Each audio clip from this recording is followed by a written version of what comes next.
Akhirnya ada update alat lagi. Kali ini kita akan ngebahas dua update sekaligus, yaitu Major Update 28.0 atau Adobe Illustrator versi 2024 dan Minor Update 28.1.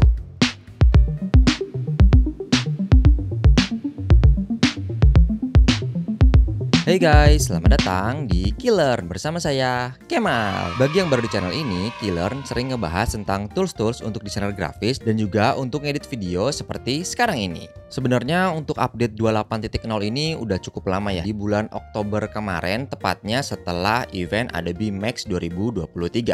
Tapi berhubung sekarang udah ada update yang terbarunya, yaitu 28.1, kenapa enggak kita langsung buat dua update sekaligus dalam satu video. Langsung aja kita ke laptop untuk pembahasannya. Untuk cara update-nya gampang banget, teman-teman tinggal ke aplikasi Creative Cloud, kemudian di bagian update dan klik update yang Adobe Illustrator versi 28.1. Nanti tampilannya akan seperti ini, akan ada dua seperti ini apabila teman-teman punya versi di bawah versi 28.1. Dan kemudian ketika teman-teman ngeklik update di versi 28.1, tampilannya akan seperti ini. Yang ngasih tahu bahwa teman-teman itu mau nggak untuk mengimport settingan dari Adobe versi sebelumnya, dan ada opsi lainnya yaitu untuk menghapus versi yang lama. Kalau sudah, tinggal klik continue dan tunggu update-nya. Jadi ini dia tampilan dari Adobe Illustrator versi 28.1 atau Adobe Illustrator 2024. Seperti biasa, kalau kita update ke Adobe Illustrator versi terbaru, otomatis akan ada splash screen yang nunjukin fitur apa aja sih yang baru di Adobe Illustrator versi ini. Dan ini yang akan kita bahas. Langsung aja kita ke fitur yang pertama. Fitur yang pertama yaitu adalah text to vector graphic. Jadi kita bisa membuat vektor grafis hanya dari teks. Loh, gimana ya? Nah, ini tuh fitur yang sama dengan generative fields yang ada di Adobe Photoshop. Contohnya di sini kita ingin menambahkan orang dengan tas ya yang memandang ke pegunungan di bagian sini. Pertama-tama kita bikin rectangle atau bikin area yang untuk gambarnya nanti akan ada di mana. Contohnya di sini. Kemudian kita pakai selection tool. Dan nanti akan ada toolbar di bawah sini dan kita pilih yang generate beta. Nah, terus kita tulis deh kita mau apa di bagian kotak sini. Contohnya kita mau orang bawa tas gunung, di sini kita tulis aja man with backpack mountain. Dan ini promptnya harus menggunakan bahasa Inggris ya. Lalu kalau sudah kita klik generate beta. Nah, nanti Photoshop akan menggunakan engine-nya yaitu Fireflies Engine untuk mengenerate atau membuat vektor menggunakan prompt yang kita tulis dan menyesuaikan style ilustrasinya dengan yang ada di gambar kita ini. Kita tunggu dulu beberapa saat.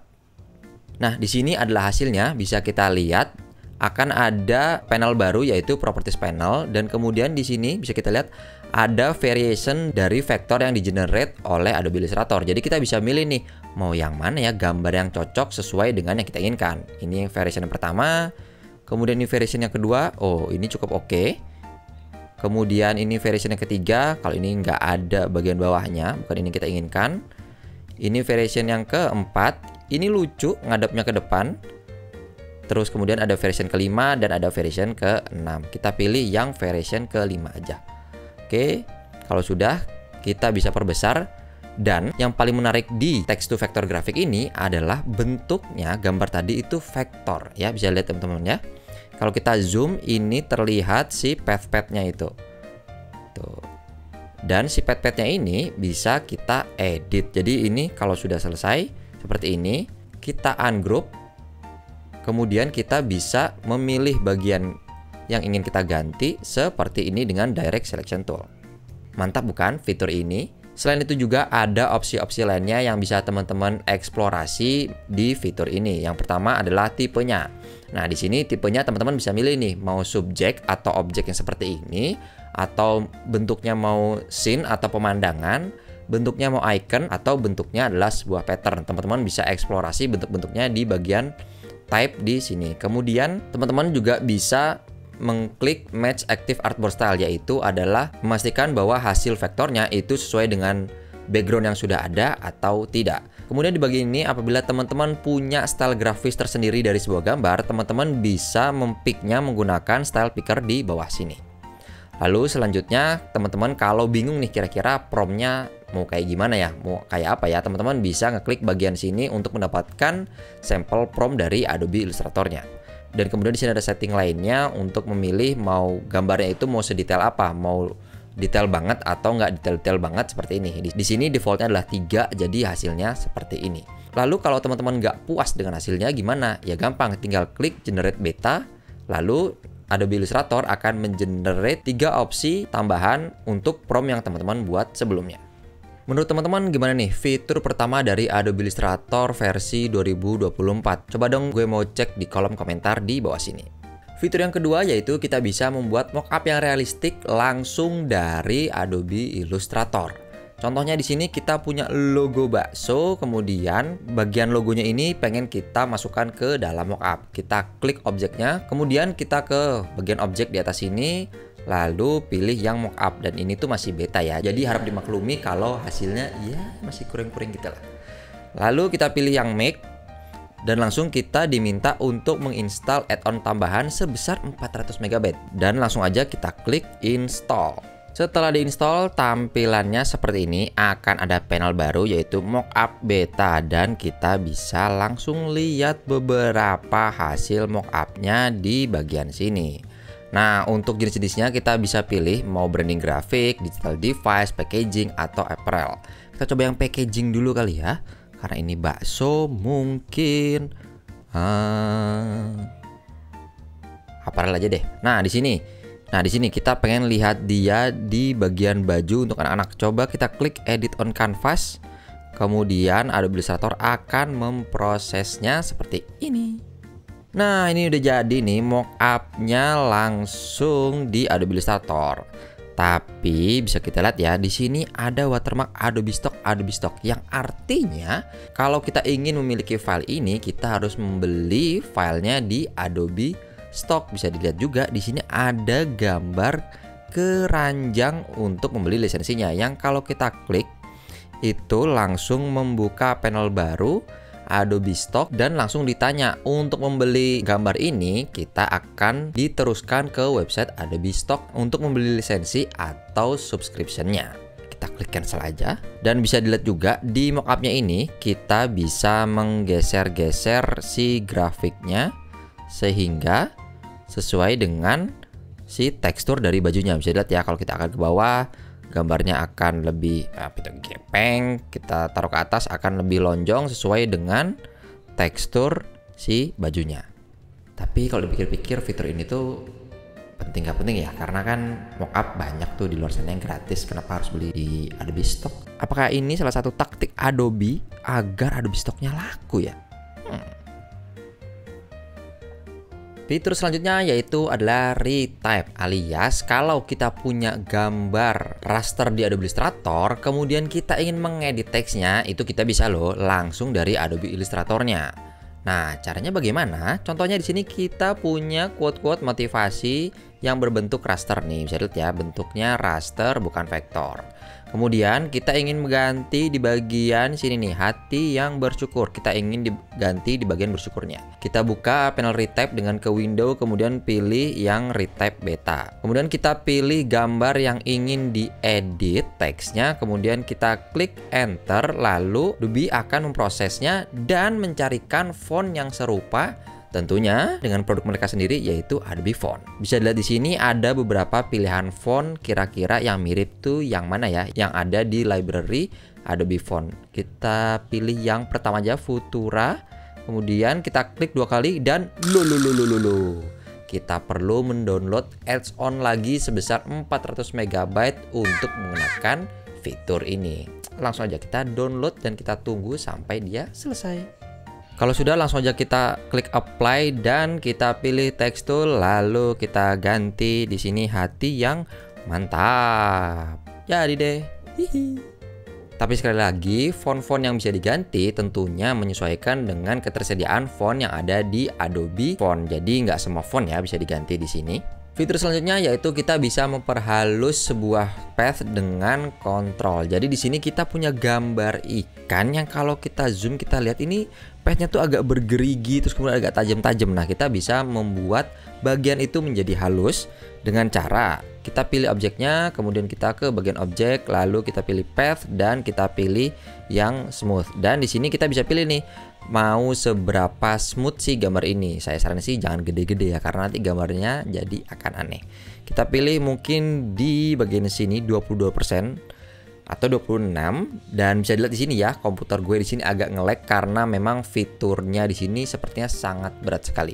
Tapi kalau kita lihat hasilnya, nih bisa dilihat kan, si garis tajam-tajamnya tadi menjadi lebih smooth alias lebih halus. Sebenarnya fitur ini tuh sudah ada juga di Adobe Illustrator, tapi bentuknya tools ya. Jadi kita bisa lihat toolsnya di sini namanya Smooth Tools. Nah, tapi kalau Smooth Tools ini itu untuk beberapa bagian saja. Jadi kita ingin menyeleksi bagian ini misalnya, itu bisa tuh digunakan menggunakan Smooth Tool. Tapi kalau untuk keseluruhannya itu menggunakan di objek, path, kemudian smooth. Nah, fitur selanjutnya ini berfungsi banget untuk kalian yang bekerja sebagai packaging designer atau yang ada hubungannya dengan ukuran-ukuran, karena ada tools baru yaitu adalah Dimension Tools. Jadi di sini kita bisa mengukur nih jarak dari sini ke sini itu sebenarnya berapa sentimeter tanpa harus membuat apa itu namanya guideline manual menggunakan pen tool. Jadi toolsnya itu ada di sini, Dimension Tool. Kemudian kita tinggal klik aja lalu pilih mau yang bentuknya gimana. Kita pilih yang linear dimension. Kemudian kita klik bagian yang ingin kita ukur, misalnya dari sini ke bagian sini. Lalu kita tarik ke atas biar si legendnya itu lebih kelihatan. Misalnya di sini lalu kita klik dan hasilnya seperti ini. Sebenarnya bisa juga sih kita ngeklik and drag bagian ini ke atas. Jadi kita klik and drag ke atas, tapi entah kenapa kadang fitur ini tuh bisa, kadang juga enggak. Contohnya kayak gini, ini bisa, tapi kadang seperti ini dan seperti ini bisa juga. Nah, contohnya kayak gini, ini nggak bisa diklik and drag ke atas. Mungkin karena masih beta kali ya. Ada juga pengukuran lainnya, yaitu adalah mengukur sudut dari sebuah path. Kalau tadi itu kan jaraknya, ini adalah sudutnya. Kita pilih yang angular dimension. Kemudian sama seperti tadi, kita pilih sudut mana yang ingin kita ukur. Misalnya dari path ini ke path ini. Lalu si bagian kursornya itu nanti akan ada guideline gitu untuk nunjukin ini berapa derajat dan mau diposisikan seperti apa. Misalnya di sini udah oke. Lalu kita klik lagi dan guideline-nya berhasil dibuat.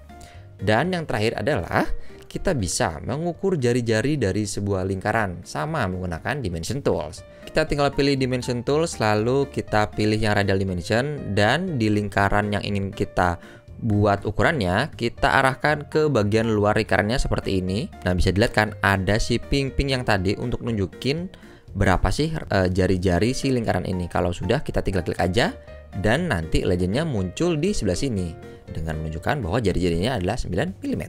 Kalau teman-teman ingin mengubah bentuk-bentuk dari legendnya, itu bisa ke bagian tools option. Di sini teman-teman bisa mengubah unitsnya itu mau milimeter, mau sentimeter, atau mengikuti dokumen, kemudian scale-nya, lalu kemudian tebal dari line-nya, jenis line-nya, style arrow-nya, kemudian ukuran arrow-nya, kemudian bisa juga mengubah font dan juga ukuran font serta si warna fontnya. Mantap! Kemudian ada juga fitur-fitur yang ditambahkan Adobe berdasarkan feedback atau masukan dari user atau penggunanya, bukan ngide dari si Adobe-nya. Akhirnya Adobe mendengarkan kita walaupun dalam bentuk fitur. Yang pertama adalah kita bisa menambahkan prefix atau kata-kata di panel export untuk file manajemen yang lebih baik. Kemudian kita juga bisa meng-unembed banyak file hanya dalam sekali klik. Lalu akhirnya ada preset kertas A5 saat kita ingin membuat file baru. Lalu kita bisa menghapus linked image atau embed image dalam satu panel baru secara cepat. Nah, kemudian fitur terakhir adalah menurut saya yang paling unik, tapi gue juga belum tahu ya ini buat siapa dan apakah sangat berfungsi. Yaitu adalah kita bisa men-save sebuah object selection untuk kita gunakan ke depannya. Jadi contohnya seperti ini. Nah, contohnya seperti ini. Kita coba menyeleksi 3 objek yang berbeda di vektor ini. Jadi kita coba seleksi yang ini, kemudian pencet shift, kita seleksi yang ini, lalu kita seleksi si bagian-bagian ini. Nah, kemudian kita bisa menyimpan seleksi ini di bagian select, Kemudian kita pilih yang save selection, lalu kita kasih nama selectionnya. Selection banyak misalnya gitu ya. Lalu misalnya kita lagi ngeganti yang lain bla bla bla bla bla bla bla dan seleksinya hilang, kita bisa menyeleksi bagian-bagian tersebut tanpa harus menyeleksi satu persatu seperti yang di awal tadi. Caranya adalah kita ke bagian layer sini, kita pilih yang save selection, lalu kita pilih nama selectionnya tadi, yaitu adalah selection banyak. Nah, otomatis kita langsung menyeleksi semua objek yang sudah kita seleksi dan kita simpan sebelumnya. Nah, tapi gue tuh belum tahu seberapa berfungsinya fungsi ini. Apakah ada skenario tertentu yang akhirnya membuat kita ingin menyeleksi kembali bagian-bagian yang sudah kita seleksi sebelumnya? Tolong dong tulis di kolom komentar kira-kira skenario seperti apa ya yang bisa menggunakan fitur ini. Nah, itu dia tadi update-update dari Adobe Illustrator versi 28.0 dan juga 28.1. Banyak juga ya update-nya untuk kali ini. Dari sekian banyak update tadi, mana sih menurut teman-teman update yang paling oke dan favorit menurut teman-teman? Tulis di kolom komentar. Sekian video kali ini, saya Kemal dari Killer dan sampai jumpa di video selanjutnya. Dadah! Terima kasih untuk kalian yang udah nonton video ini sampai habis, dan juga terima kasih untuk kalian yang sudah subscribe YouTube channel Killer. Dan saya Kemal mau ngasih tahu bahwa Killer membuka fitur membership, di mana kalian bisa mendukung atau mensupport Killer secara lebih dengan menjadi member. Ada 3 penawaran mulai dari pembelajar Rp10.000, pengen pro Rp50.000, dan serius pro Rp150.000. Masing-masing punya manfaat atau benefit tersendiri yang khusus untuk member. Kalau kalian tertarik bisa langsung klik tombol join atau bergabung di bawah sini. Terima kasih.